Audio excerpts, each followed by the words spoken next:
Good evening, distinguished guests all. My name is Dr. Heather Russell, and I am so thrilled to have been asked to introduce the chair of the planning committee for this evening's first ever Caribbean Youth Summit, your moderator for tonight, Ms. Lisa Suarez. Before I give Lisa's more formal introduction, I just wanted to ask us to consider a couple of things. When we were young, our parents used to gather and we were told to be seen and what? Not heard. So, my friends, those of us who are no longer the youth, and I'm including myself as part of that, it is our turn to be seen and not heard. Okay, no, you can talk a little bit, but what I would like to really challenge you to do today, those of us who are the more mature in the room, I would like to really challenge you to take the opportunity to listen and learn from what our brilliant young Caribbean minds have to say. And our moderator for tonight is one of the best minds I know. Lisa Suarez is a Jamaican who immigrated to the United States to continue her education. She completed her undergraduate studies in marketing, graduating cum laude, in marketing and psychology at Eastern University, and postgraduate studies in global affairs, focusing on international business, economics, and development at New York University.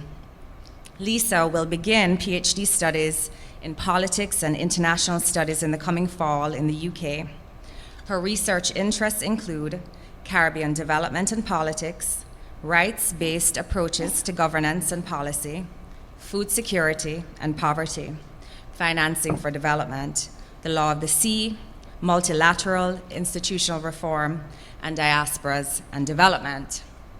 Most importantly, Lisa's unwavering passion for equality and social justice have manifested in engagement in civil society with a focus on advocating for the sustainable and viable development of the Caribbean. In this regard, Lisa serves as a project manager for the Institute of Caribbean Studies, Diasporas for Development Partnership with USAID, Accenture, and CUSO International. She is also a program board member for Next Generation Leaders and Economic Development Platforms within ICS. Lisa has also been active in Jamaican diaspora affairs and is concluding her term as the Future Leaders Youth Representative from the Northeast USA on the Jamaica Diaspora Advisory Board. Her diverse professional background now includes being an adjunct instructor of marketing and international business at Eastern University, following in a long line of professors in her family, and international development and nonprofit management consultation. And she also serves as a grants and communications manager at the American Baptist Foundation in Valley Forge, Pennsylvania. Lisa loves to travel and has a love affair with the Caribbean Sea, and I could not be a more proud aunt tonight of my incredible niece. Please join me in welcoming Miss Lisa Suarez.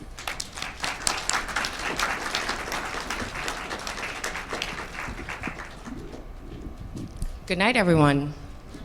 Good turnout. So welcome to the Caribbean Youth Summit, Philadelphia 2014.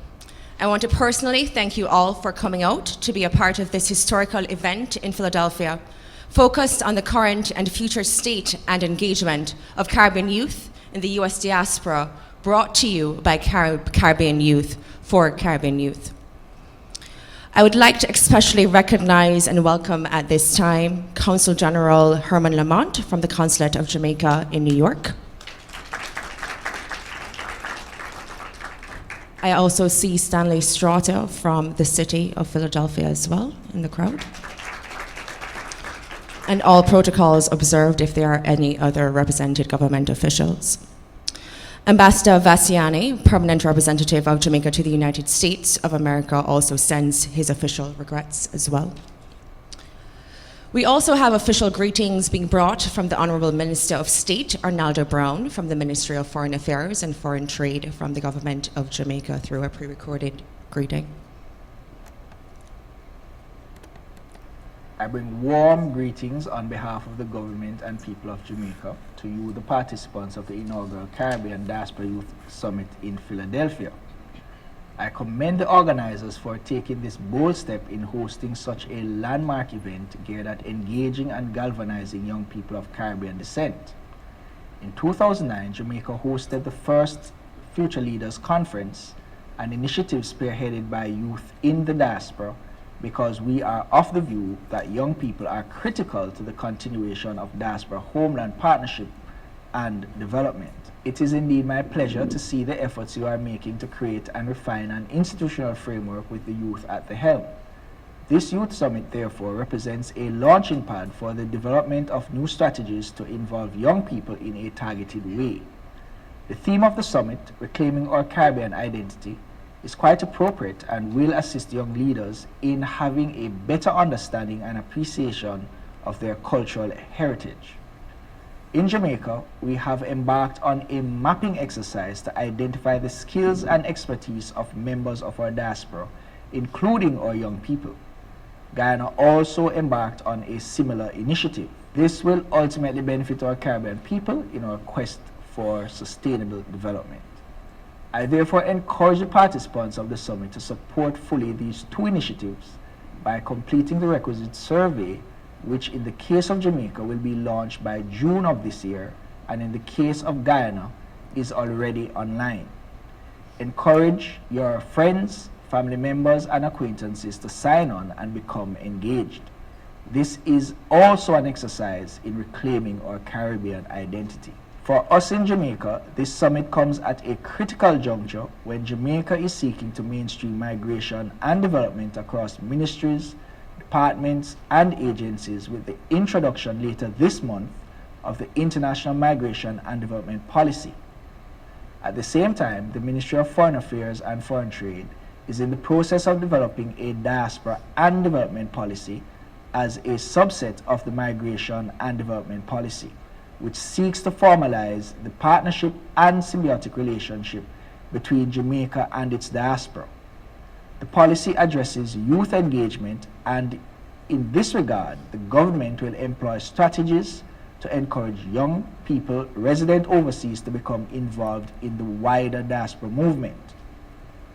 Young people in the diaspora working with young people in their respective homelands can make a difference and are already making a difference.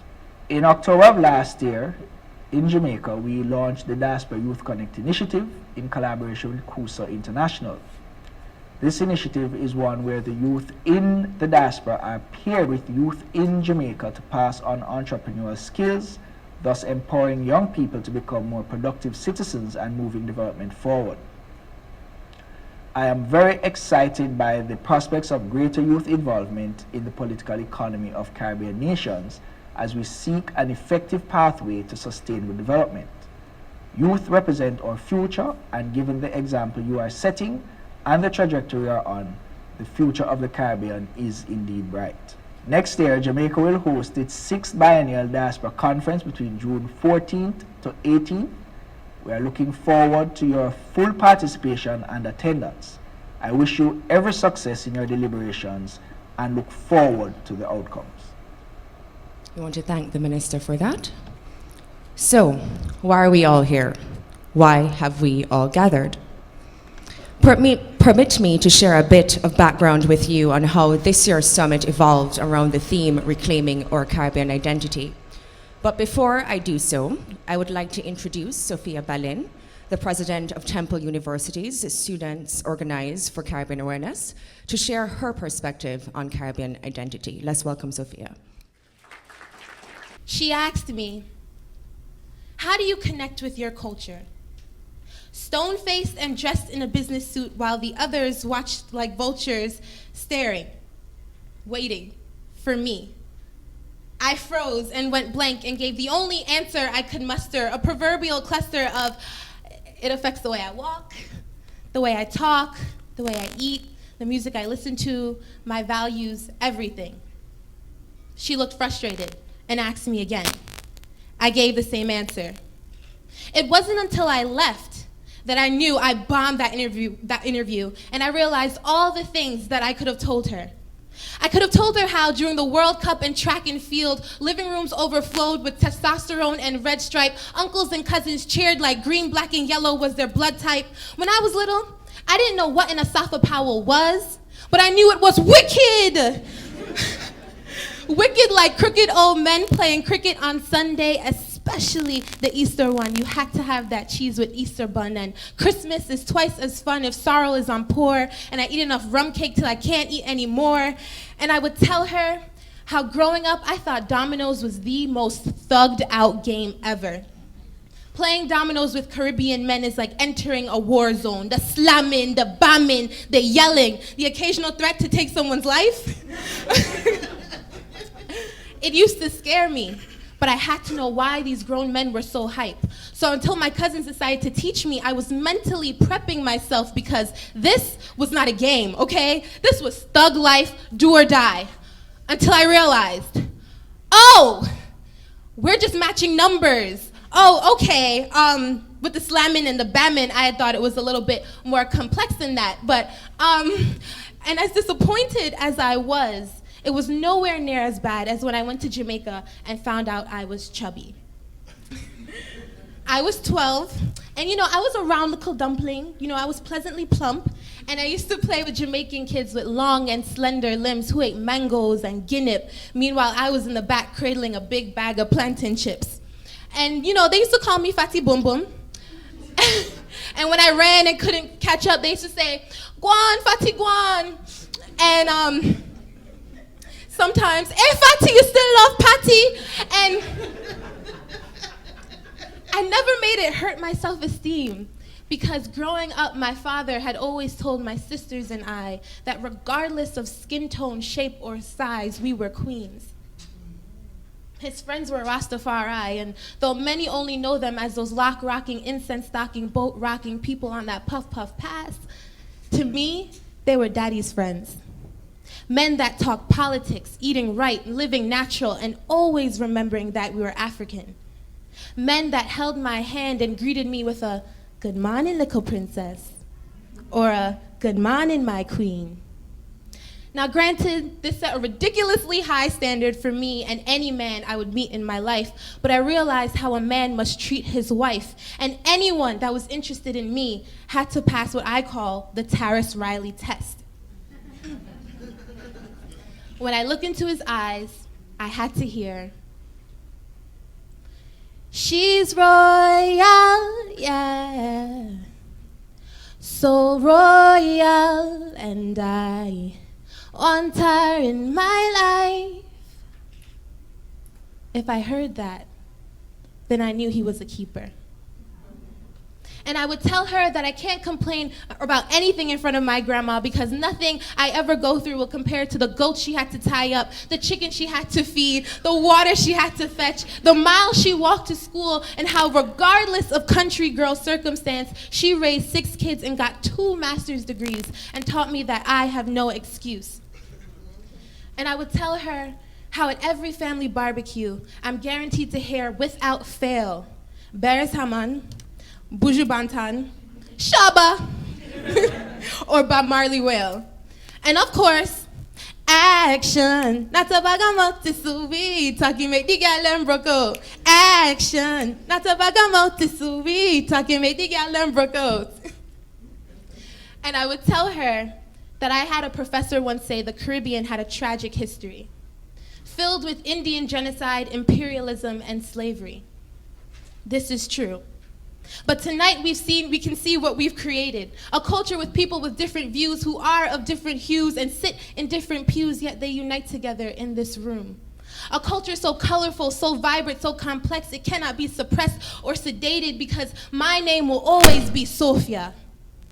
Airing will always be airing, and I don't know what khaki is, but I know what khaki is. I wrote this to redeem myself. A response to the person that said all I knew was the flag. The belief that first generation means you leave your culture up on a shelf. This was supposed to give me closure after that epic fail of an interview. But I realized my answer was right. My culture affects the way I walk, the way I talk, the music I listen to, what I eat, my values, everything.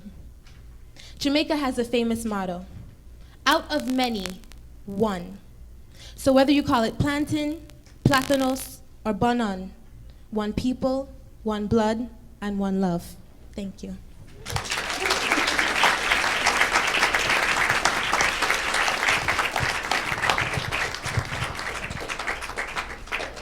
So I'd like to thank Sophia very much for that powerful piece of spoken word and fantastic segue. So last year, I was invited to Temple University to engage with their Caribbean student organization, SOCA, on the importance of Indigenous Caribbean and Caribbean Americans on world history. Quite profoundly, they ended their presentation with two key questions. Who are we, and how do we get involved? That said, at that time, I had been participating in a series of discussions around the tri-state area focused on similar themes. So a group of Caribbean youth advocates and affiliates, namely 6 young women, came together with the idea of beginning a meaningful dialogue with and among the Caribbean youth diaspora that is focused on the future of Caribbean youth engagement within the United States and the Caribbean region. And so the Caribbean Youth Summit Philadelphia 2014 was born. This summit is the result of an inclusive partnership approach to the Caribbean youth agenda and is spearheaded by prominent youth-led Caribbean organizations, including the Institute of Caribbean Studies, Haiti in Transition, Jamaican Heritage Society, with support from our presenting sponsor, Real Vibes Group, and additional support from ELJ Consulting and Island Media Entertainment Group. We've also built support and partnerships with local groups, including the Haitian Professionals of Philadelphia, the Students Organized for Caribbean Awareness, SOCA from Temple. I see CASA in the host, Caribbean American Students Association from Temple. We also have the Lambda Theta Alpha Latin Sorority, or Volunteers for Tonight, and also the African and Caribbean Business Council of Philadelphia. So, this is really a first of its kind event in Philadelphia, given the broad cross-section of institutions and independents interested and involved. As we embark upon the journey of reclaiming our Caribbean identity, I implore everyone to keep the discussion grounded on the aim of this summit, which is to craft the framework around Caribbean youth engagement around the following. 1, the issues. What's on our agenda? What are our passions? What are our key concerns? Resources. What are our resources to coordinate and mobilize, be it scholarship, community, financial, and so on? To act. How do we intend to organize around the issues? And once again, how do we intend to get coordinated and change our trajectory? More directly, the fundamental question is, what is the future we want? So we intend for tonight to be structured as an interactive town hall style discussion. We have 4 panelists of diverse background and origin from the Caribbean to guide us. I am pleased to introduce them in the order in which they will be sharing their remarks. We have Marielle Barrow, the scholar from Trinidad and Tobago, Janimphus Hicks, the student leader from Bahamas, Florcy Morissette, the entrepreneur from Haiti, and Javed Jagai, the activist from Jamaica. So Marielle, or emerging scholar, is a Fulbright scholar and a cultural studies PhD candidate at the George Mason University in Virginia, and a visiting scholar at Columbia University. She is a practicing visual arts social entrepreneur, as well as serves as the president for Caribbean in Transit, which is an arts for social change nonprofit and an experimental platform providing free access to arts education and deeper cultural interrogation through its biannual open access academic journal. Caribbean in Transit produces symposia on issues such as workshops for at-risk youth and persons living with HIV/AIDS, and explores avenues through which art can effectively be used to propel social development. Caribbean in Transit's inaugural festival was held in Trinidad and Tobago in October 2013, and the creatives of the Caribbean Festival will be held in Washington, D.C. this June 2014. Mariel's research analyzes artistic practice, institutional memory, citizenship, and Caribbean sustainable policy. Mariel's work looks at cultural production in Cuba, Haiti, and the Bahamas. Mariel is from Trinidad and Tobago. We welcome her.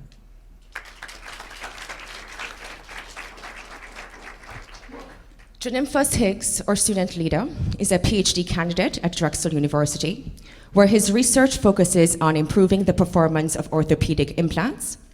He has served as a presenter for organizations such as the American Society for Testing and Materials, the American Association of Orthopedic Surgeons, and the World Congress on Biomaterials. His research has led to numerous peer-reviewed publications. So far, he has been recognized for his work and research by the American Society of Testing and Materials and American Association of Hip and Knee Surgeons. A native of Freeport, Bahamas, Janimphus Higgs relocated to Philadelphia in September 2008 to begin his undergraduate studies in biomedical engineering at Drexel. He graduated summa cum laude from the joint BS-MS accelerated program. Though he remained actively involved with a host of student organizations and societies, Janimphus particularly treasured his involvement with Drexel's West Indian student establishment, WISE. He credits this organization for expanding his leadership and networking skills, while allowing him to contribute to advancing the various causes of West Indian culture on campus and within the community. We welcome Janimphus.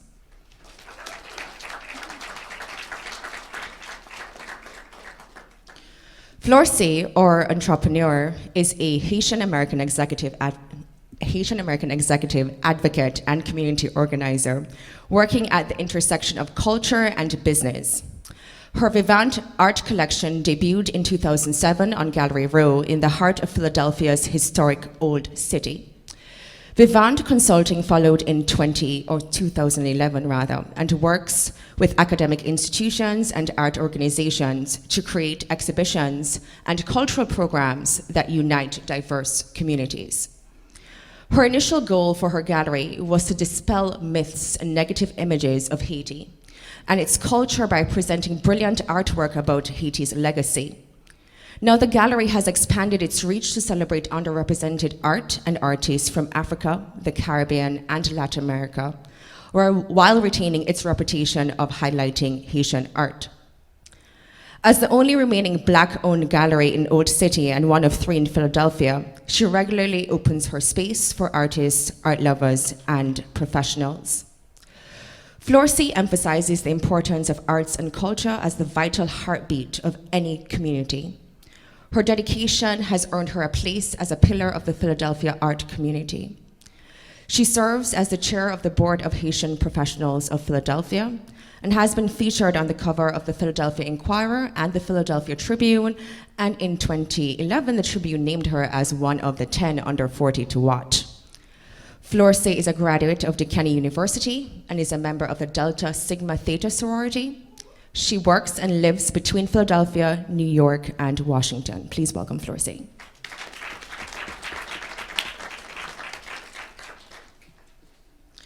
Javed Jagai, or activist, is a researcher and campaigner for social and economic justice. Jamaican by birth, socialization, and citizenship. A member of what he dubs the dancehall generation, an era marked by intense hostility towards those who theorize and perform gender and sexual expression in fluid and subversive ways that challenge prevailing social norms. Javed endures aggressive policing and public shaming when he moves through Jamaican public spaces. After finishing high school,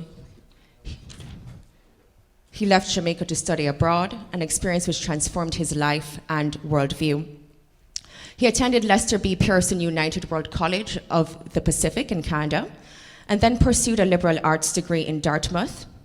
In 2012, he graduated with high honors for his thesis on transgressive gender and sexual identities in contemporary Jamaica. Inspired by the vision that his first home should be a more hospitable place for disadvantaged groups, Jamaica returned to the island as a Lombard Public Service Fellow to work as the Public Education Officer of JFLAG, a LGBT rights advocacy organization. He's now the claimant in a landmark legal challenge to Jamaica's anti-buggery law. Javed is currently pursuing a PhD in sociology at Yale University. His research explores the dimensions of the colonial condition, Creole language heritage, and the politics of taboo identities. Please welcome Javed. At this time, I'd also like to apologize on behalf of David Mullings, who sends his regrets. He was unavoidably detained, but wanted me to be sure to let you know that he is with us in spirit and maintains his commitment to the goals and outcomes of this Caribbean Youth Summit. So with that said, we want to thank all of our panelists very much for coming out to share their perspectives, and you will hear from them shortly. So very quickly, I want to just go through the ground rules for tonight. I would like to remind everyone, I'm having issues with this snake bending down. Is this better? Is this better? Can you guys hear me? Good? Yeah, okay. I'd like to remind everyone that this is an interactive discussion. We are live streaming on www.ctvn1.com. We're also live tweeting at hashtag CYS2014 and follow us at Youth Caribbean. Be a part of the discussion and submit your questions. During the panel discussion, we will also be passing out blank cards to the audience for those who may not wish to directly address the group. We'll also be handing out a Caribbean Youth Future Scope poll that we invite you to fill out or use as a guide throughout the discussion. We intend to collect these back at the end of the meat of our discussion, as we hope to use our collective ideas for future planning. Our panelists will each have 5 minutes for their presentations, and we've asked our panelists to consider the following questions. What does the Caribbean mean to you? How do race relations, culture, gender, and sexuality intersect? What do you think are the important issues that young persons in the diaspora should be focused on? How are these issues related to identity? How do you define the Caribbean? How has it been defined for you? And what are your plans and reasons for engaging with the Caribbean diaspora? After the panelists are complete with their presentations, we'll open up the floor for general Q&A. I expect this to take about 40-45 minutes. Bear in mind, however, in order to facilitate everyone in the interactive forum, we're going to have to ask you to ensure that your interventions are limited to no more than 1 minute. With that said, I'd like to invite Marielle.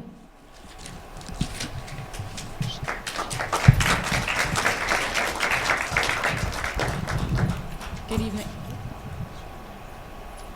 Good evening, everyone. Can you hear me? Is this on?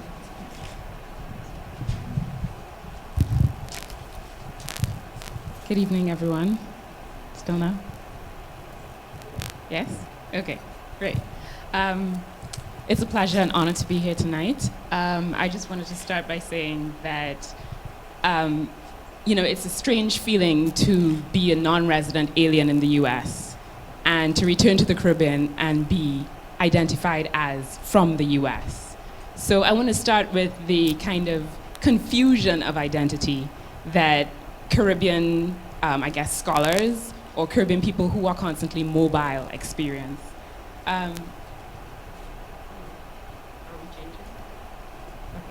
So my commitment as a Caribbean person is to regional development and integration, to connection across the diaspora and the Caribbean. We are 7,000 islands strong, 27 countries, but defining the Caribbean is a complex matter because there's Puerto Rico that's owned by the US. We have departments of France. We have what used to be territories of the Netherlands, which are now departments of the Netherlands. And then we have several different languages that are spoken across the Caribbean. We have the Hispanophone, Francophone, and Dutch Caribbean. And that makes for a really, challenging intersection. The other aspect of things is that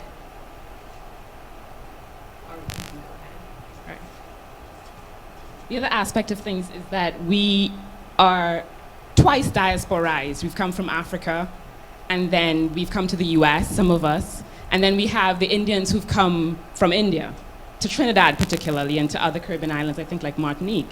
So the mixes across the Caribbean are so different, so varied, yet our history really connects us in a lot of ways. So I would like to say that for us, for me, the Caribbean is defined by our mobility, by our diversity, and by our ability to find home wherever we are, to make home wherever we are. So it's an adaptability that makes us Caribbean. In terms of the complexity of gender roles, or the complexity of gender and identity that we find in the US, what's interesting to me is that, class gets into that often. So we come across here and sometimes we find that we identify more with Caucasian Americans than with African Americans. And some of us like to be identified or do not want to be identified as African American because our identity is so distinct and different in so many ways. And yet after a time we come to learn, accept, and understand the very challenged reality of African Americans, and there's a sympathy that we establish with them, and so we feel more of a sense of belonging. But definitely all these things are about process. So I think I want to kind of open that for questioning and open that for dialogue. What I'd like to address is the issue of brain drain. And how I look at this is, well, Keith Nurse, who's a cultural economist in the Caribbean, suggested that we look at brain circulation. So in other words, essentially, how do we connect the Caribbean to the diaspora to, and create an investment between the two sides in that sense. That's a complex matter, and I think all of us in our own way try to do that. My project through Caribbean in Transit tries to do that. So we have festivals and we have workshops that link the islands with the diaspora. It's, I think, all about networking and a sense of responsibility to where we've come from or where parents have come from. Because often, we are the educated elite, as Fanon would like to say, as Frantz Fanon wrote about. But a lot of the masses don't benefit from the same gains that we are able to work with.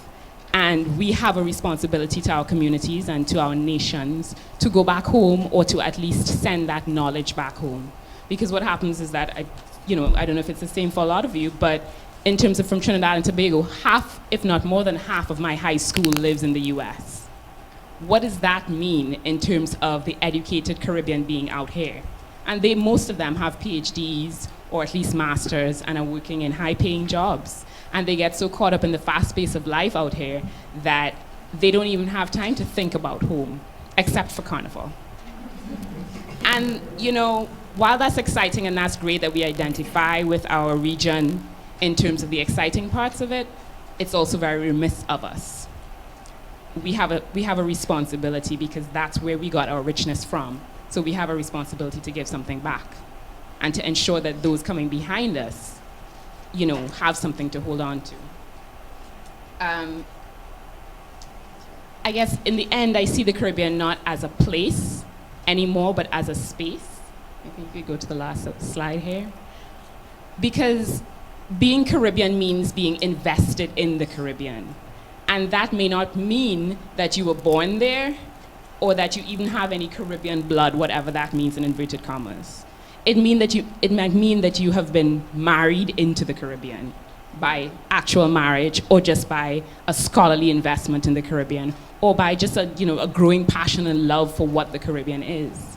So I challenge you to expand your understanding of what the Caribbean is and who Caribbean people are.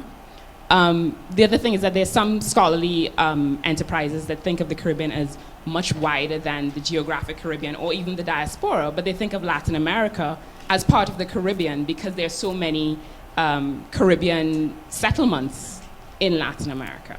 So we also need to expand our reach in that way. And I think I'll end there. Many thanks to Mariel for that. We're now going to hear from Janimphas.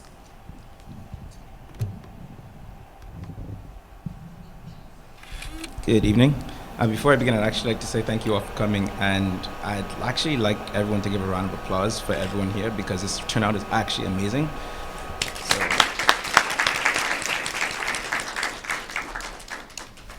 And I suppose I'm supposed to be speaking from the perspective of a student leader, and I ask for your forgiveness in advance for straying from that role from time to time if that happens to be the case.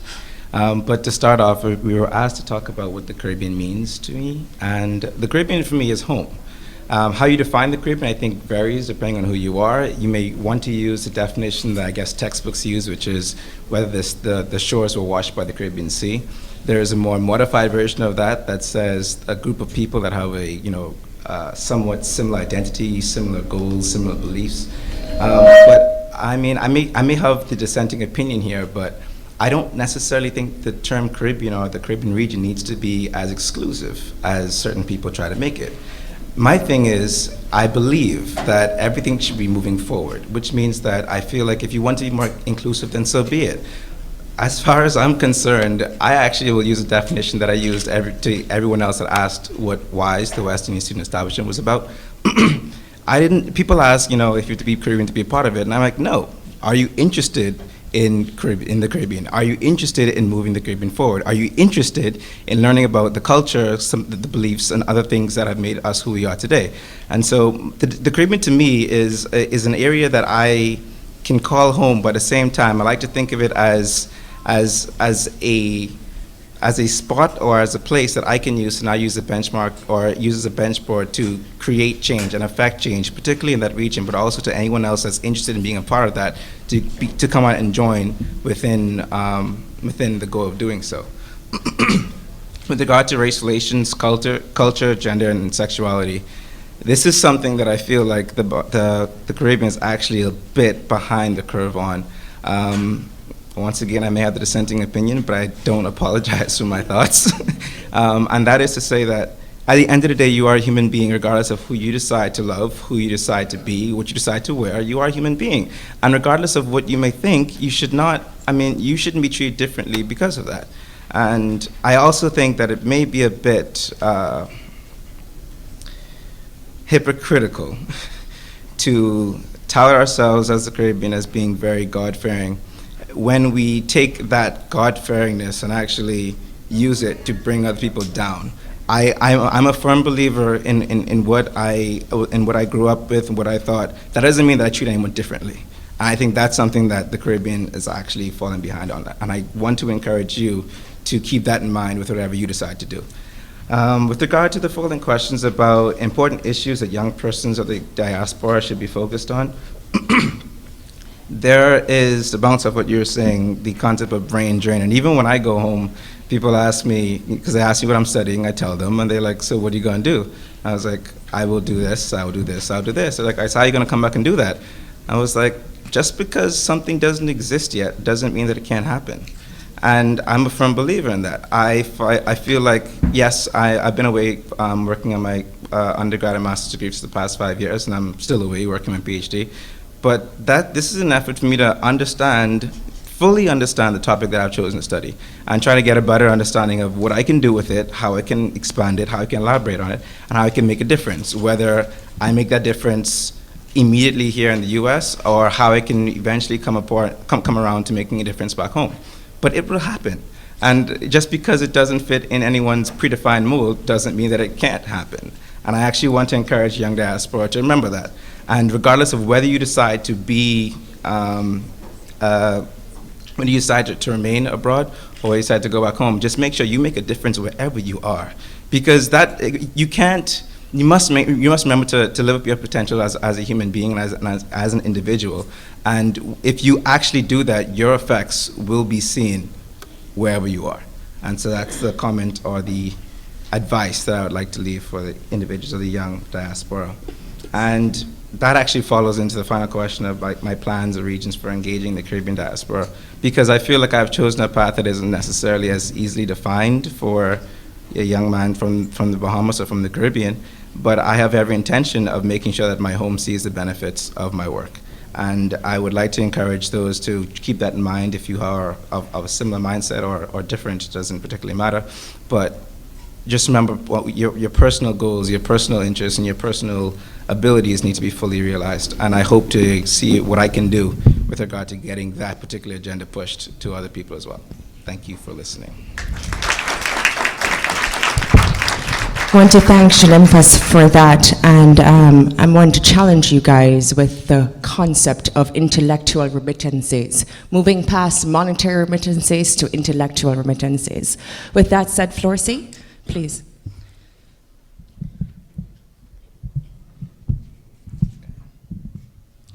No man should presume to come before an intelligent American audience without commanding an object and earnest purpose, and whatever else may be deficient. I hope I am qualified, both in object and purpose, to speak to you this evening. My subject is Haiti, the Black Republic, the only self-made Black republic in the world. I am to speak to you of her character, her history, her importance, her struggle from slavery to freedom and to statehood. I am here to speak to you of her progress in the line of civilization, of her relation with the United States, of her past and present, of her probable destiny and her bearing of example as a free and independent republic, upon what may be in destiny of the African race in our own country and elsewhere. These were the words of the Honorable Frederick Douglass, ex-United States Minister to the Republic of Haiti, January 2nd, 1983, in Chicago. My name is Florcy Morissette. I say good evening to you all, and I thank you guys for the invitation to be here. As I look at my identity as a Haitian American, I was conceived in Haiti and I was born on American soil. And as we look at African Americans and we look at Caribbean Americans and dealing with not having a place of home, and to bear the history and culture as a young Haitian American, and did not know and understand the legacy of Haiti until I was an adult. As I sit before you now, my mission has been to educate and empower using the arts. It hasn't made me much money. It was a bad mission. But it is my happiness and it is my joy. I say that identity is a part of who we are. And I think one of the things that we look at in African Americans is hard because this is not our land. And as Caribbeans and as Africans from the diaspora, we have a land. And so as a Haitian American, my identity is sometimes convoluted with having to think about living in America as an African Haitian American. I think what makes us strong as a Caribbean is that we have a home. We have a history. America is very young. And so as we talk about our identity, we have to understand the relationship to being able to say, where is home? Is it within us? Is it on our walls? Is it in our history books? Where is it? How do I engage the Caribbean? It's through my work. It's me being a servant to the community. It is beyond just doing business. It is beyond just making money. Our role is to be a representative. When you go to stand before the pearly gates, he will ask you, what was your work? The future for the Caribbean. I think this is a very interesting question because as Caribbeans, we only had two choices when we were young from our parents. Either we're going to be a doctor or a lawyer. Those were the two options. And so the question is, how do we leverage education in today's day? I think it's technology. It's more than tourism. Are we owning our tourism? Are we owning the future? As Haiti looks, I opened with Haiti, we're in a very pivotal location right now. We're in the process of rebranding the country. We're in the process of rebuilding. Some would say, in question, we were never built from the beginning. We're in the process of redevelopment. And the things and keys that I see that are going to be important is technology, energy, and of course, us. I don't know what my next 10 years look like. I know what my next 2 years look like, but I don't know what my next 10. And hopefully, I will find a way to be back home doing the work as we try to address brain drain. How do I continue to do the work that I love and for the fruits of the land that has birthed me? Thank you.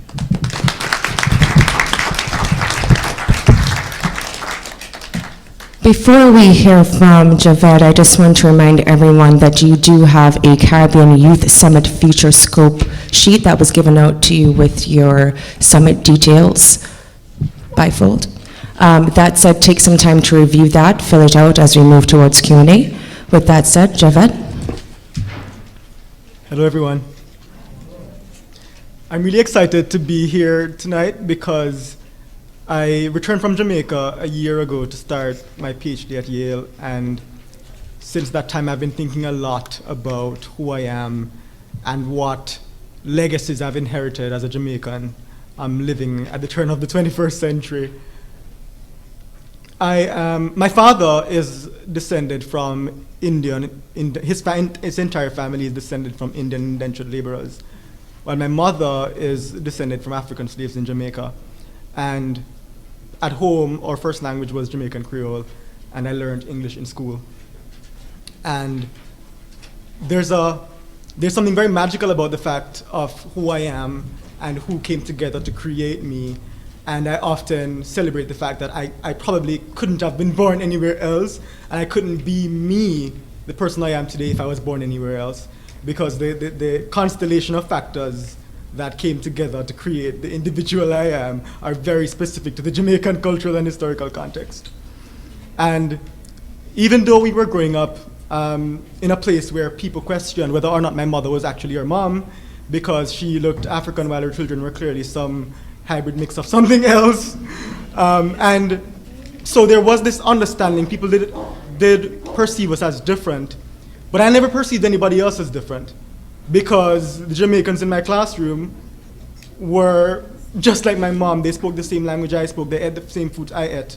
And so I really developed a sense of having a national identity, even though there were specific things to my experience that may have been different from some of my classmates. I suppose this is why it was very jarring and shocking and painful when I discovered really early on in my life that because of the body I live in and the behaviors that come very natural to me, that I would be singled out for ridicule by my peers. And this is something that started really, really, really, really early. My home was always a very safe space, and my parents were always very encouraging, but the moment you leave the house, people would start to point out that you're not quite normal. And I didn't know what that meant at the time, and I didn't understand how to respond to it, because in some ways, when I realized I was a stranger to my community, I had to become a stranger to myself, because then I needed to observe my behaviors, observe my speech, and to learn what it was that was setting me apart, and to learn how to manage that in a Jamaican space. And as I grew older, public spaces became more dangerous, felt more threatening. People would say more pointed things about what my gender expression implied about my sexuality, and what that then meant for how I was supposed to be treated. So I'd be walking with my sister in public, and people would literally tell us, "You should die, you're going to die, I want to kill you." And there's nothing more disheartening than people in a community that you want to be, that you feel like you belong in, that you feel, people who you feel a part of, when they outrightly reject you. And I grew very tired of always being on the defensive. I grew very tired of being singled out in public for scrutiny, for public shaming. And I was very heartbroken when I realized that people were actively inciting violence upon my body. And Jamaica became a very inhospitable place for me. And I knew at some point that if I was going to become my best self, I had to be elsewhere. There was always the other complication as well, that my family was incredibly poor, and I didn't know how I was going to afford an education in Jamaica. I didn't know who was going to pay for my fees. I didn't know if a scholarship would ever come. And so from a very early age, I decided that education would be my way out of the poverty trap, the centuries-old poverty trap that my family lived in. As a matter of fact, it just recently occurred to me when I was looking at the maps of my community and thinking about Jamaica historically and realizing that my parents grew up in a community at the intersection of slave plantations, some of which are now operational, some of which are abandoned. There's a great house at the top of my community that is a tourist attraction. And so there's a way in which when we talk about slavery and Caribbean history, we talk about it as if it's a distant thing. But in fact, for some of us, it's still very, very close to our lives. And I feel as though, as a child, I was treading the pathways that indentured laborers and slaves walked through. When you go to St. Mary, where I come from, there are these isolated communities, very tight-knit communities, where everybody knows everybody's family tree. And then just beyond the community, you see just land, trees, forests, rivers, very, very untouched natural environment. And my parents used to always tell us, don't go to these places. But as children, of course, you want to explore when parents are not home. And that was my backyard. And it just occurred to me now that those spaces may have been the very same spaces where the blood of my ancestors was shed. And so that is something that's very personal to me. No matter how much I'm critical of Jamaica, I've always had to return. Because there's so much of me, so much of who I am is tied to that place. As a child, I never knew the GDP of my parish or my country.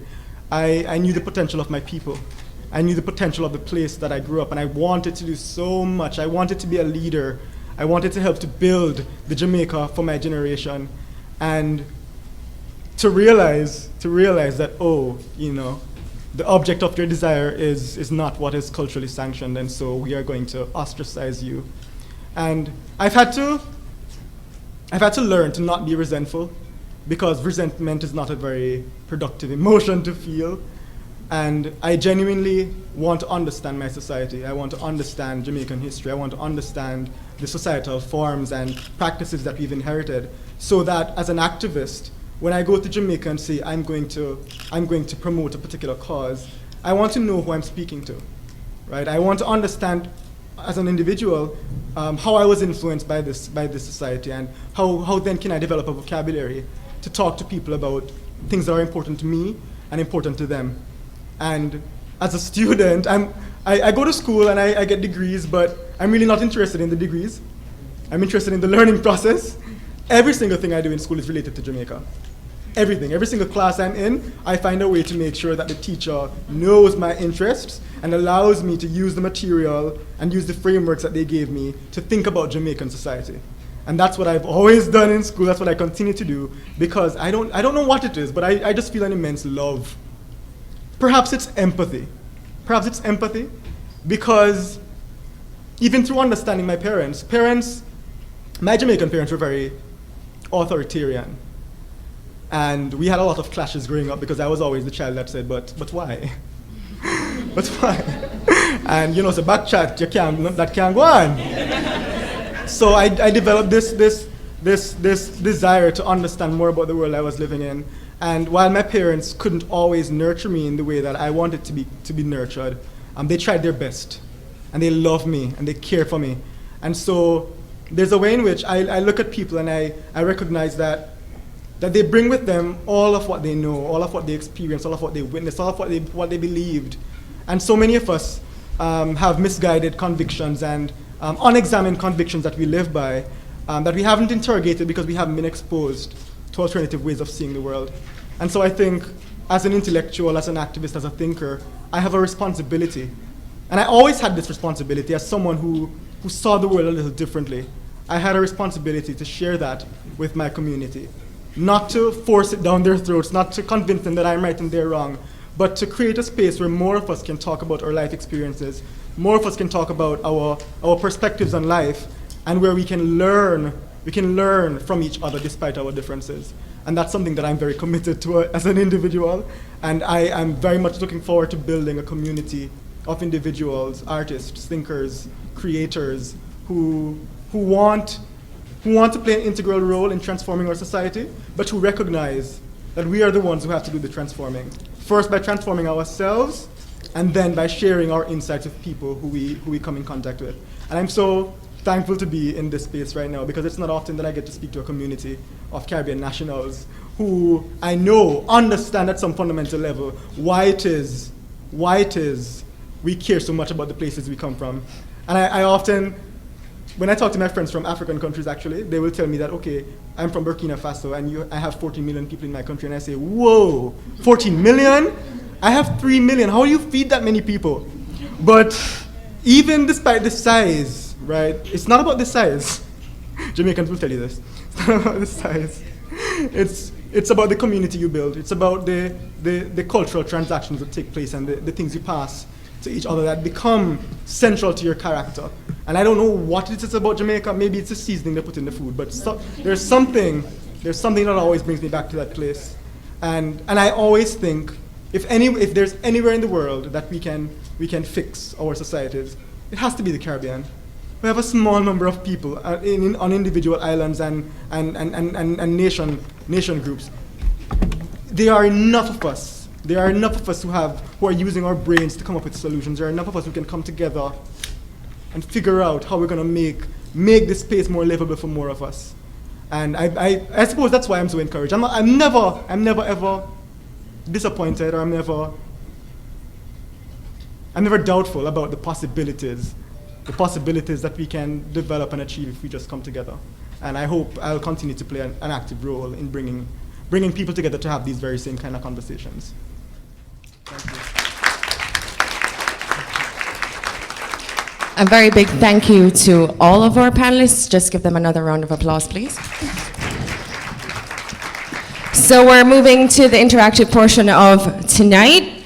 I just want to remind everyone of the goals really quickly. The issues, what's on our agenda, what are our passions, what are our key concerns, resources, what are our resources to coordinate and mobilize, be it scholarship, community, financial, and so on. Also, to act, how do we intend to organize around the issues? And once again, how do we get coordinated and change our trajectory? I'd like to also remind everyone that we are live tweeting, hashtag CYS2014, follow us at Youth Caribbean, also streaming live on www.ctvn1.com. With that said, I'll pose the first question to our panelists and we can go from there. Are you guys ready to be interactive? Yes? Okay, good. I hope so, because I'm going to get in my professor mode if that's not the case.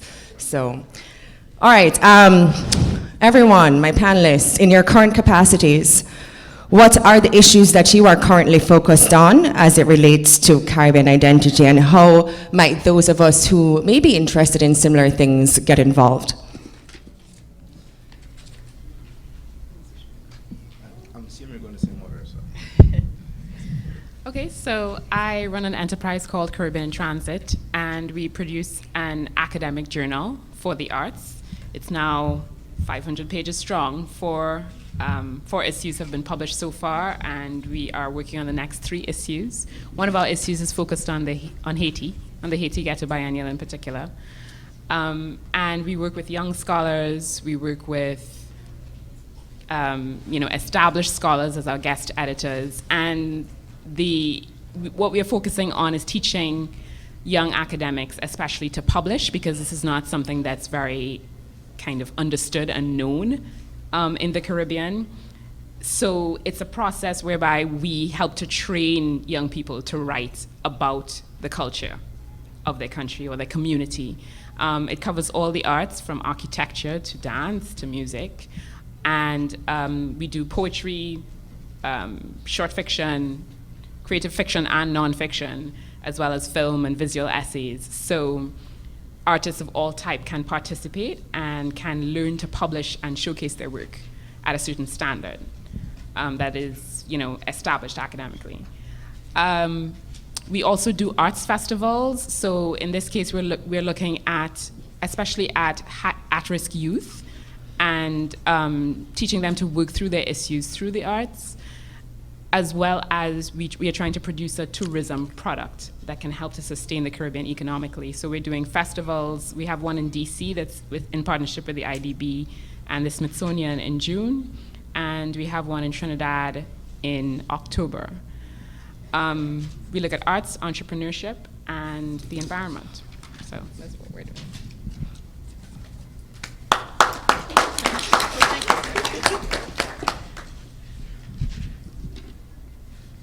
All right, so my involvement is a little less grand, but but yeah, I'm a firm believer in the fact that most of the world doesn't really understand the Caribbean.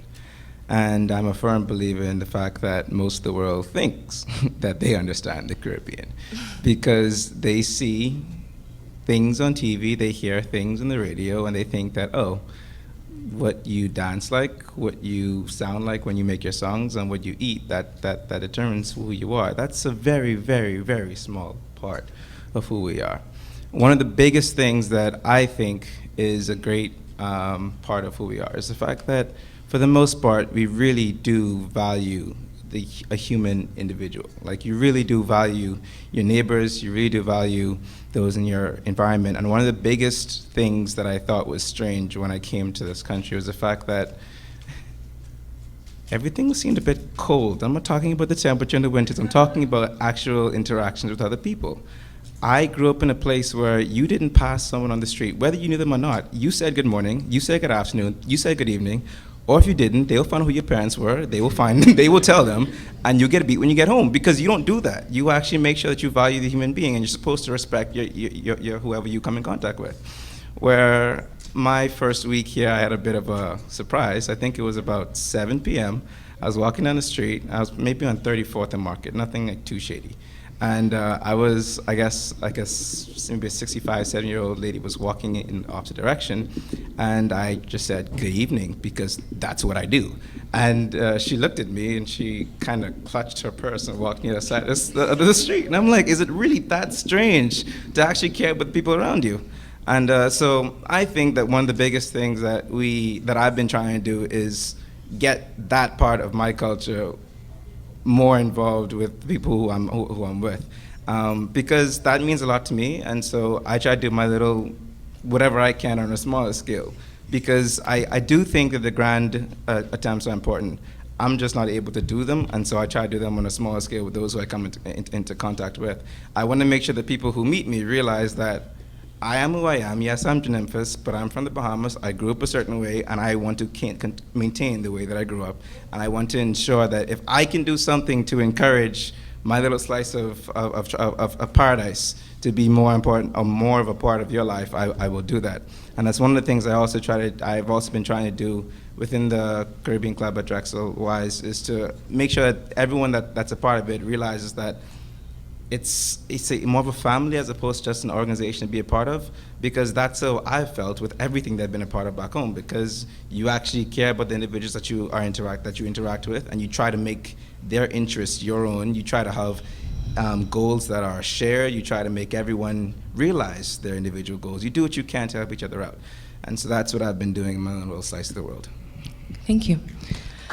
I'm going to ask our panelists kindly, in the interest of time, to keep their interventions as well short, in 1 minute, because we do want this to be interactive and get the audience involved in the discussion. So, Florcy, please. So what are our issues right now?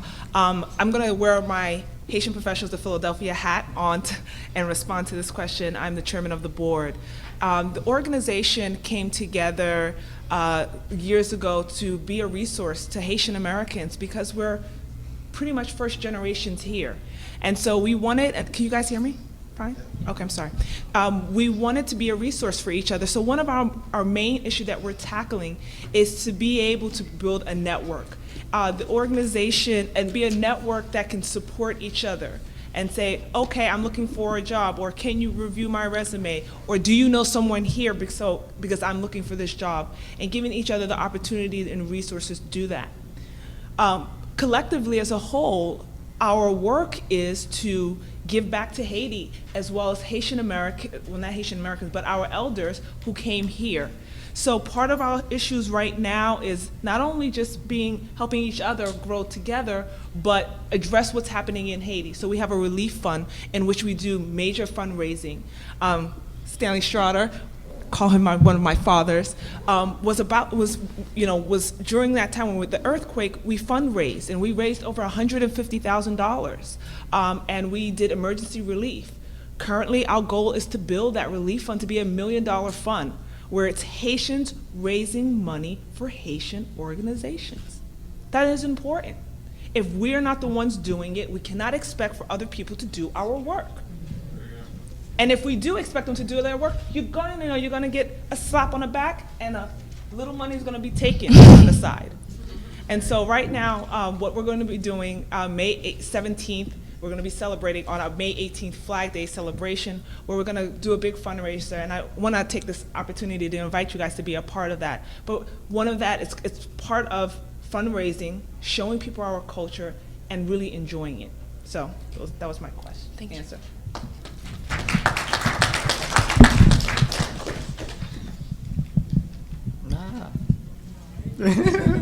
This mic is playing games with us. It's fun. While I was working in Jamaica, I had an interaction once with a journalist that really gave me pause to think. We were talking about my challenge to the colonial era, Jamaica's colonial era anti-burglary law. And he said, okay, so what's your end goal? What's your end game? And I said, well, I don't have an end game, first of all, and secondly, if I did have one, it would be to think about the holistic development of each individual and to ensure that we were providing the most nurturing, the most affirming, the most empowering social environment to allow each individual to achieve their full potential, their understanding of their full potential. And he then said, okay, so you're not going to go for gay marriage? And I said, well, if there comes a time when there are Jamaicans who decide that this is important for them, sure, but that's not my end goal. And I had to really think through what he meant when he suggested I have an end goal, because it suggested that he thought of me as a unidimensional person who was simply gay. And so I was only interested in gay issues. And I thought to myself, I actually asked him, what would LGBT equality mean in Jamaica if my sister still had to join the hospital line or the pharmacy line for 3 hours to get basic medication, if my mother had to wait 1.5 years to get a surgery that she urgently needs now, if my family wasn't assured of a good meal on their table every evening, if as an adult I cannot promise Jamaican children a better future than what they have now and that I'm living now, what would be the point? What would be the point? And so after I left Jamaica, I kept on thinking, okay, I know the kind of Jamaica I want to create. I know the kind of individual that I want us to try to nurture. How do I develop a vocabulary to talk about that in a way that people can understand, that will take them out of the paradigms of expectations that they currently have, that we currently use and operate within, which simply aren't expansive enough to accommodate my vision and my ambitions.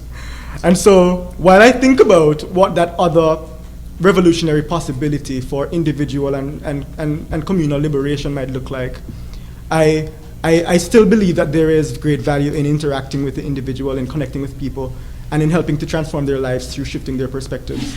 And it's something that I think we each have an opportunity to do every single time we meet someone else. And I like to think that I have an obligation to make sure that whoever comes across my path, that if they are in need, if they need someone to listen to them, if they need someone to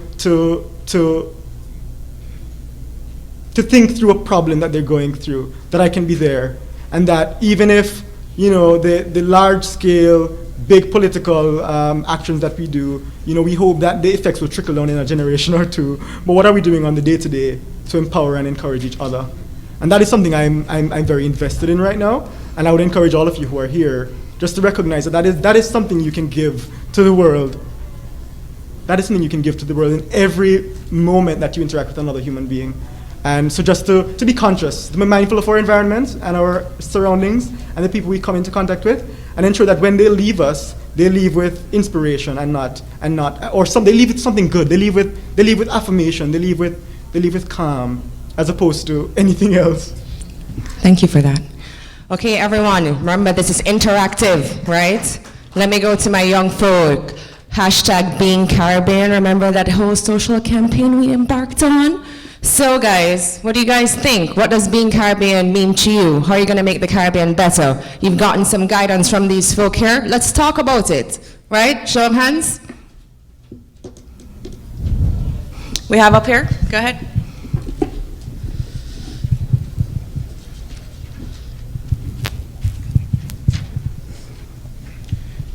It is indeed a pleasure being here this afternoon and hearing the panel and their different views. Do you mind standing so people can see you? I'm Donahue Bailey, Chairman of the Jamaica Diaspora for the state of Pennsylvania. I remember 1 minute, please. And let me just extend the fact that it's a pleasure to be here this afternoon and hear the different views in reference to the young members of the Caribbean or Caribbean, U.S. Caribbean, United States and the Caribbean countries or islands. I would like to ask you to elaborate a little on your view of when you migrated from your homeland to the United States. How did you react? What did you feel when you just came here? And how did you deal with it? With that said, how will you be able to share that view with homeland when you go back? Because in our homelands, kids, young people are of a different opinion in reference to what is it that they're coming to here in the United States. Anyone can take that from the panel, go ahead. Okay, I can Open go forum. first.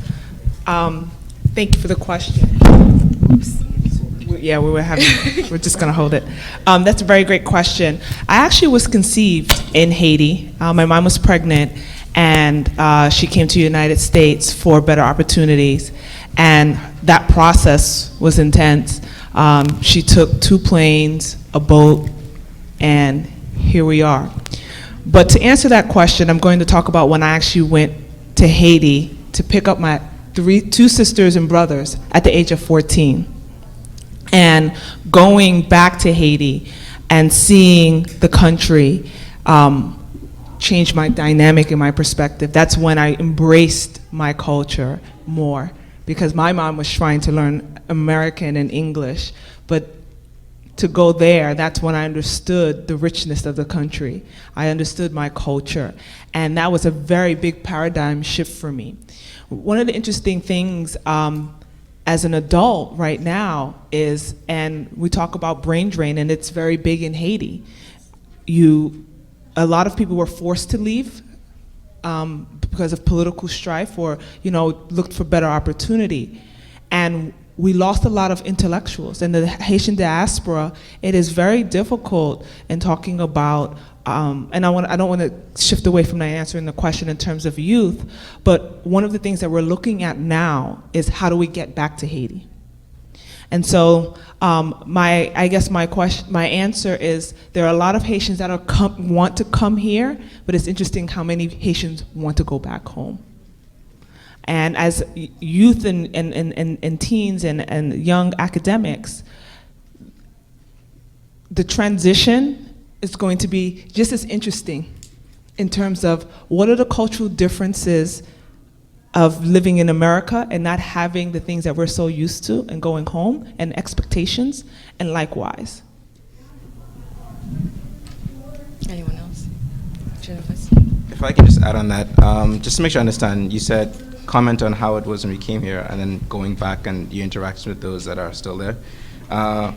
When I came here, actually we were having a conversation about this earlier, one of the things that really stuck out to me was just exposure. You realize what is possible. A lot of what you grew up thinking was this tight realm of must do this, or this little box of what the world is. You come in, you realize that the world is a lot bigger than that little box led you to believe. And one of the things that I've tried to do, one of the things I've realized when I go back is that I was able to experience life outside the box, but a lot of my friends that didn't go away to school were not able to. Like my little cousin, he graduated from high school, and the first thing he wanted to do was get a car and get a girlfriend, get a job, and that was it.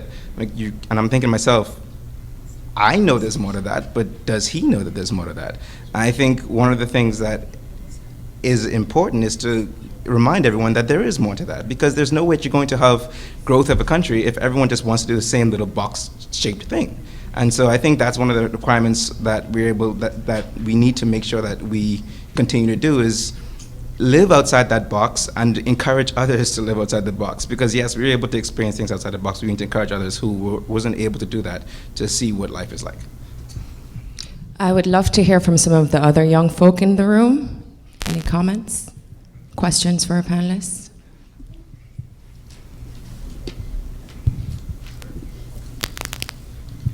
Hello, good evening, everybody. This question is more addressed to Javid. I'm really interested in what you discussed. I do recall back in Jamaica when the whole Bulgari law issue was up in the forefront. If there is one thing about Caribbean people, they're very strong, steadfast in their beliefs, and it's really difficult to change that, for the better or for the worse. So, how our parents always used to tell me things can change. I don't know if you're familiar with that. So, how do you go about changing, or if not changing, at least allowing people to see from another side the different issues that face people that are more disadvantaged? Thank you for that. I take a lot of instruction from my family because my parents are the most Jamaican people I know. And they do hold a lot of the values that were taught to them by the society. And so when I became an adult and decided I was going to be honest with them about who I am and what the possibilities for my life were and how those possibilities didn't align with their expectations, I very much expected backlash or some kind of hostile response. And I did get it from my mother, who, though I knew she loved me, she couldn't understand what I was saying. She couldn't make sense of it. She couldn't make sense of that possibility. And it's kind of funny because I'm going to tell you something about Jamaicans. Talk to anybody like me, just who is like gender transgressive or who appropriates gender markers from both categories in their self-presentation, and they will tell you that from a very early age, Jamaicans will ask you, "Yeah, Batman? Yeah, Batman?"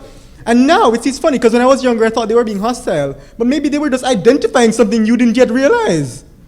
And as a matter of fact, I was named as a Batman long before I ever imagined that there was such a thing as an adult sexuality and that people had partnerships and that they were going to have to think about how to live their lives in that way. I just didn't know. I didn't know anybody. When I was growing up, I didn't know anybody who identified as LGBT. I knew no one. The first person I discovered was someone who was 40 years older than me, and it's because I was reading his website on how to read and write Jamaican Creole. I didn't know anybody else existed. All right, and so I go to my parents, and I remember, at first I was very insistent with my mother that, look, like, this response is like not gonna cut it, right? We have to be more responsible to each other. And you have to recognize that I'm going through a really tough time trying to figure this out as a Jamaican person, and I need you to help me, I need your support. And at the time, I was very hostile, and it drove me away from her because I didn't want to have to engage with her frame of mind because I knew it couldn't accommodate the reality I was trying to explain to her. But after a year of hostility, my mother came to me once and said, "Javed, we were really close." I used to always say I'm my mother's favorite child. She wouldn't say that, but I do. And it was really painful for me to see her respond in that way because surely I understand how you're socialized, but surely the love for your child transcends all of that. But it didn't. It didn't. And so I knew the way she was responding was based on a deep, deep conviction about the way things should be. What do you do with that?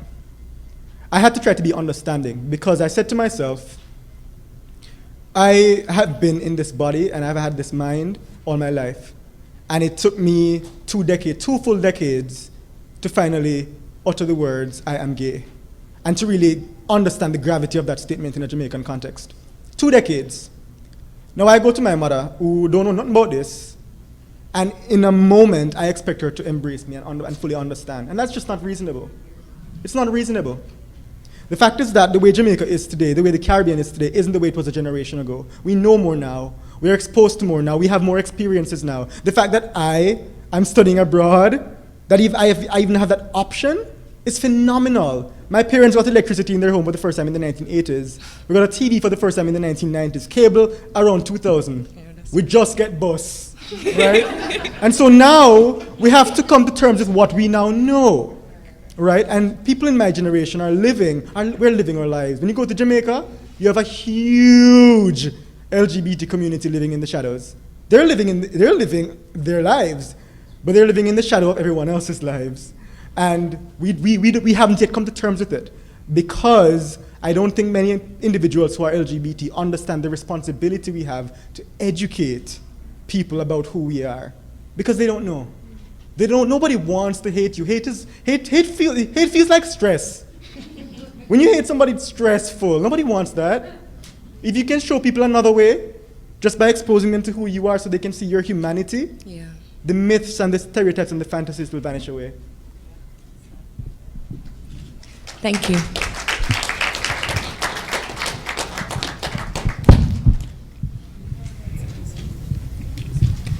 Good night, everyone.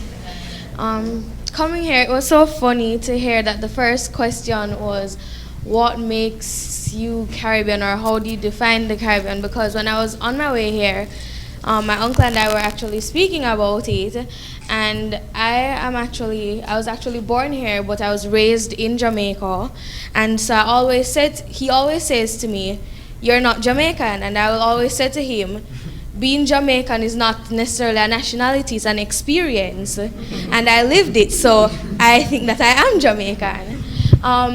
But having been here for almost a year now, I have visited Jamaica once, and when I compare it, I guess, to being here or living in America, I see that there are so many resources that's here, and I feel like there is potential for Jamaica to also receive, or even the Caribbean at large, to receive some of these resources. And I guess my question is, these programs that you have formed and that you have developed, do they really impact the Caribbean? Are people really receptive to them? Are you really making a difference? Good question. Who wants that? That's not all at once.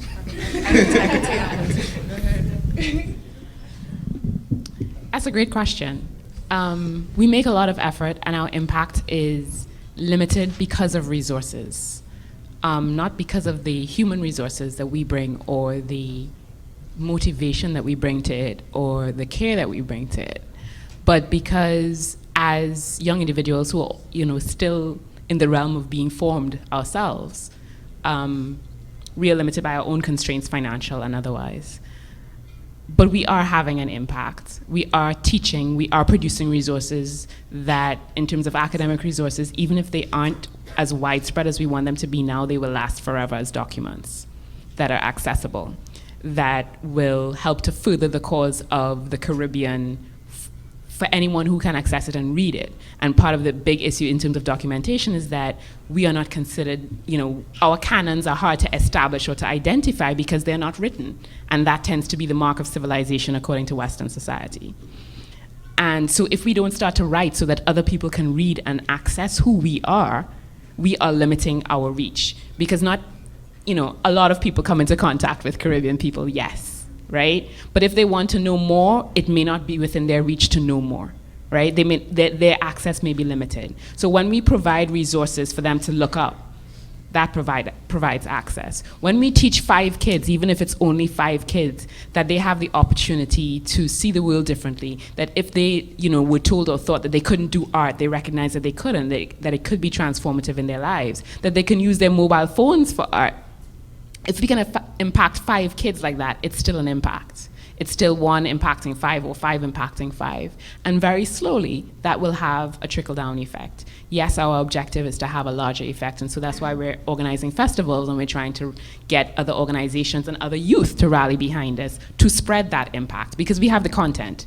We've generated the content, we're trying to generate frameworks, and now we need more people to practice within those frameworks for it to have greater impact. We only have time for one more comment to that question and probably two more questions from the crowd. And then we'll move into networking where we can further that dialogue, so to speak. Mike here, and I see you and I see you. Go ahead. Yes. Hi, good night. Well, Great nobody- presentation. Mhm. My question is directed to you, Javed, right? So you noted that you're an activist, and myself as a public health professional. Can you hear me? Yes. So I'm a public health professional, doctoral student, and educator, and I'm interested in wanting to know what you think about the whole notion of sexual behaviors in the Caribbean, particularly Jamaica, given the issue that HIV is very high with men who have sex with men, sex workers, and youth. What is your take on that, and what kind of collaborative work are you guys putting in place to remedy those infections that are affecting our youth? And Janet, I'm going to ask you to keep your response to a minute in the interest of time. Yeah. I'll do it. It so happens that at the moment, I see you. HIV epidemiology is at the center of conversations about the rights that LGBT people should have in the Jamaican context.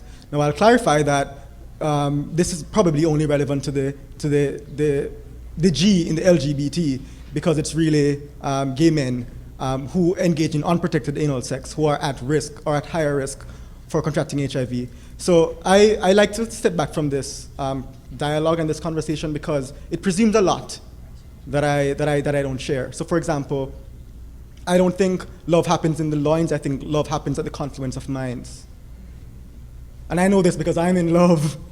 And this is not something that features in conversations about LGBT identity. We're still talking about sex and anal sex, as if to say that as a gay person, your modus operandi is sex and more sex, as if we don't have lives.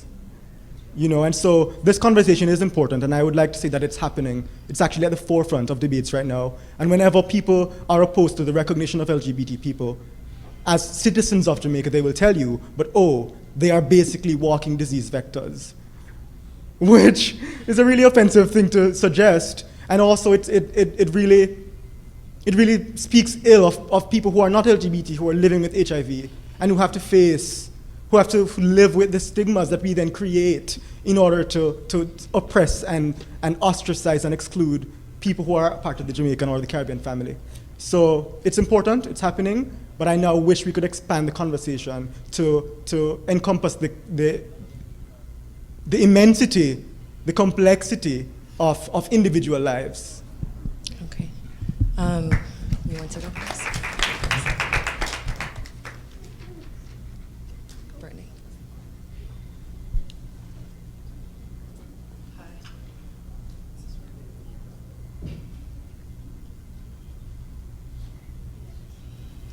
I'm a first-generation American. My family's Jamaican, and something I've noticed is that growing up here, I'm from New York City originally, so my experience has also been skewed from living in that environment. Growing up here, there's a different concept of race, different treatment of race and gender than I believe exists in the Caribbean. So could you all, or could one of you speak on your experience as someone of a certain background or someone of a certain gender, and how that changed when you came to the US? Because I assume how you're treated in your homeland was not how you're treated when you came here. I know from personal experience that the times I felt at home the most actually happened to be in Jamaica.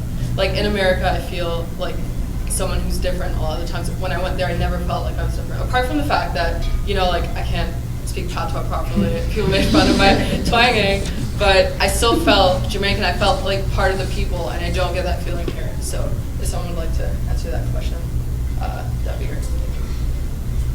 Let's hear from Florcy. So how do I, so I was born stateside. And so for me, addressing it, I didn't embrace being a Haitian American until adult, unfortunately, because I wasn't really taught and educated about my culture.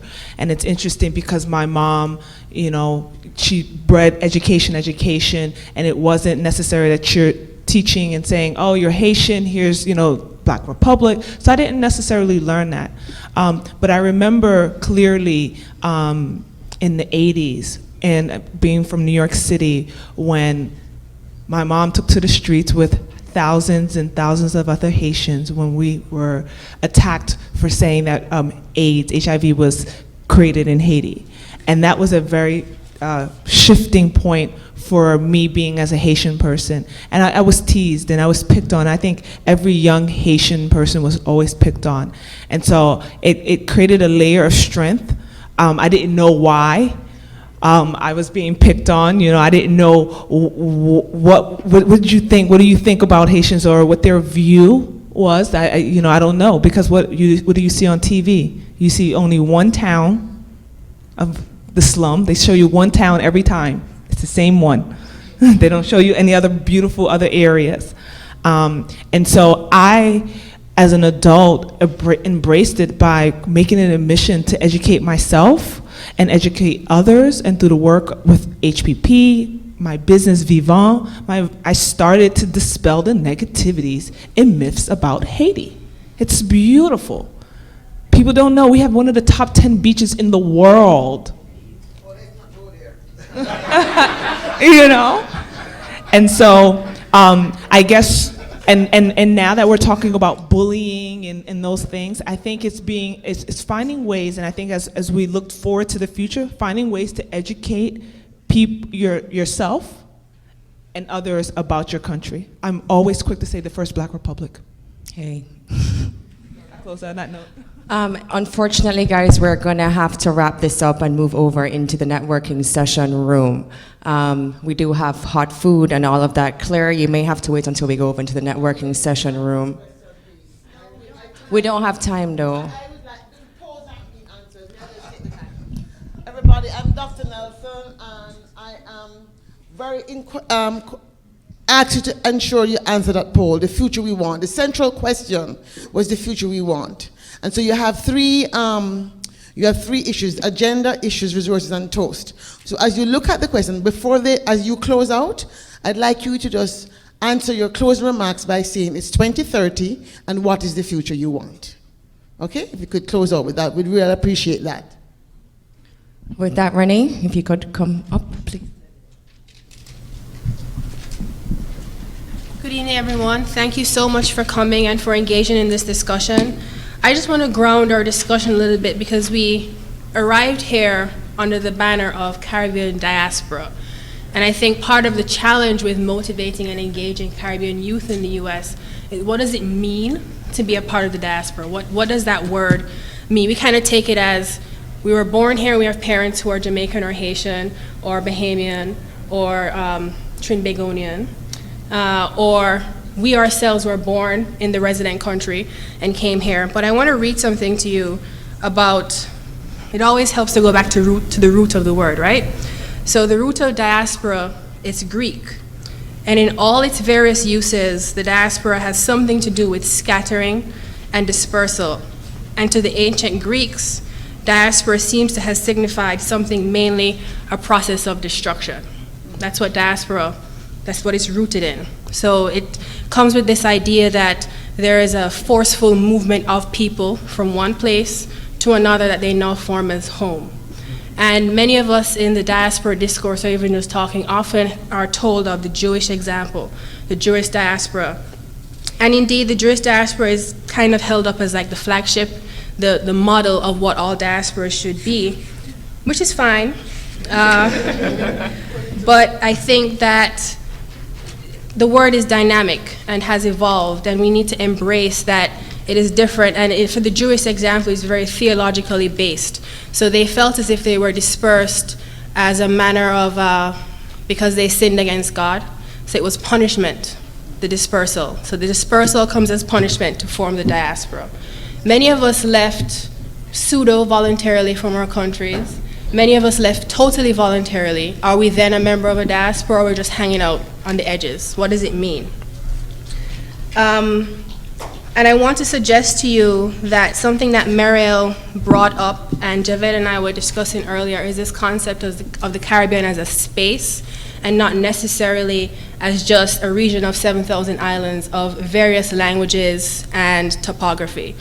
And it would help you, perhaps, who you say you feel more at home when you go to Jamaica than when you're here, to think of the Caribbean as a space, and a space for which we're responsible for defining, and a space that we have to understand will be its most powerful when we make these multipolar networking links, instead of thinking of it as there's people in our resident countries, so grandma and grandpa most often are the ones who are still back in the Caribbean, and we're here. And often the form of interaction between ourselves and folks back home is we send money home. It's a very linear type of relationship, and I want to challenge us on the basis of this discussion to start thinking of the Caribbean as a space that must be defined not by the narrow stereotypes that people have, but by the interactions that we are going to form among ourselves and start creating our own vision for the Caribbean and our own vision for the Caribbean diaspora, so that it's not just defined as somewhat the forceful movement and of people, because in a way that's how we started. There was African slavery, very forceful movement of people. There was indentured servitude from Indians and Chinese, very forceful movement of people, even though you could buy your way out of the contract, but some people were taken and put into that contract. And that may be our beginnings or our foundation, but it need not be our future. And I think that is something very powerful that we need to take from this discussion. This is an opportunity for us to reclaim our identity as something that's almost amorphous, but of our own choosing. Not someone else's choosing, not what's on BT, not what they put on MTV. I love Sean Paul, but he's not the only Jamaican, he's not the only representative, Michelle is not the only representative.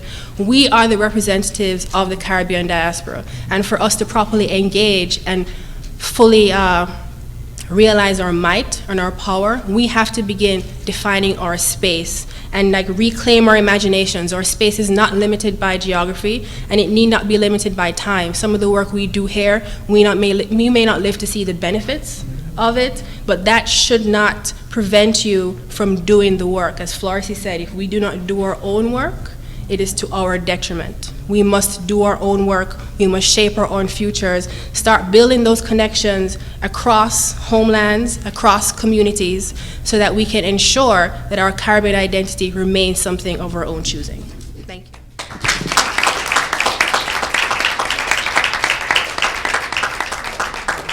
With that, we can start making our way over to the Renaissance Room. Thank you all for coming out to this session tonight. This has been wonderful. I look forward to Caribbean Youth Summit too.